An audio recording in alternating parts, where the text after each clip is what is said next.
اور پھر یہ اتنی توہین کرتے ہیں, یہ کہتے ہیں ہاں جی اس وقت تک تو ثابت ہے. ان کو کہ نبی علیہ السلام پوری زندگی گھوڑوں کی دموں والا کام کرتے رہے, نعوذ باللہ. یہ بھی میں نے اس میں ہارون بھائی بتایا تھا کہ اللہ اپنے نبی سے کوئی ایسی سنت نہیں کروائے گا جس کو اتنے سخت الفاظ میں بعد میں کنڈیم کیا ہو.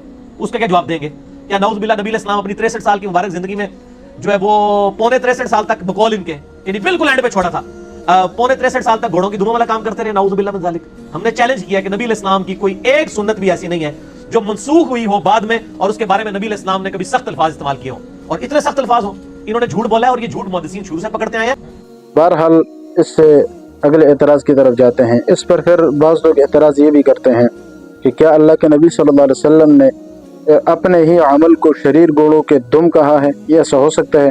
یعنی ایسا کیسا ممکن ہے کہ اللہ کے نبی صلی اللہ علیہ وسلم نے ایک عمل پہلے خود کیا ہے اور پھر خود اسی عمل کو شریر گھوڑوں کے دم کہا ہے؟ تو اس کا تو سیدھا سیدھا جواب یہ ہے کہ بھئی جب تک اللہ کے نبی صلی اللہ علیہ وسلم نے اس عمل کو کیا تھا اس وقت تو یہ کوئی مسئلہ نہیں تھا, لیکن جب اللہ کے نبی نے چھوڑ دیا نا, اب وہ محترم رہا ہی نہیں. اب اگر کوئی وہ کام کرتا ہے یہ والا نہیں کرتا ہے, اب تو اللہ کے نبی کا یہ طریقہ ہے نا, تو یہ جو طریقہ ہے اس طریقے پر عمل کرنا لازم ہے.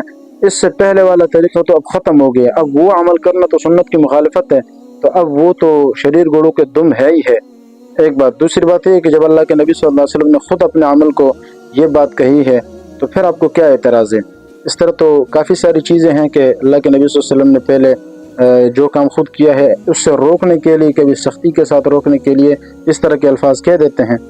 پھر الزامی جواب ہم یہ دیتے ہیں جب غیر مقلدین یہ اعتراض کرتے ہیں, یا خود مرزا نے جب یہ بات کہی ہے نا کہ بھئی یہ حدیث تو سلام کے متعلق ہے, تو ہم ان پر یہ اعتراض کرتے ہیں کہ اگر یہ سلام کے متعلق ہے تو سلام کے متعلق جب صحابہ اشارے کرتے تھے, لوگ سلام کے ساتھ اشارہ کرتے تھے, اس کو بھی تو اللہ کے نبی صلی اللہ علیہ وسلم نے شریر گھوڑوں کے دم کی طرح حرکت کہا ہے. تو سوال یہ ہے کہ پھر یہاں پر اپنے اس عمل کو شریر گھوڑوں کے دم کے ساتھ تشبیہ کیوں دیے ہیں؟ تو جو جواب آپ یہاں دو گے ہماری طرف سے وہی جواب آپ ادھر ہی سمجھ لیں.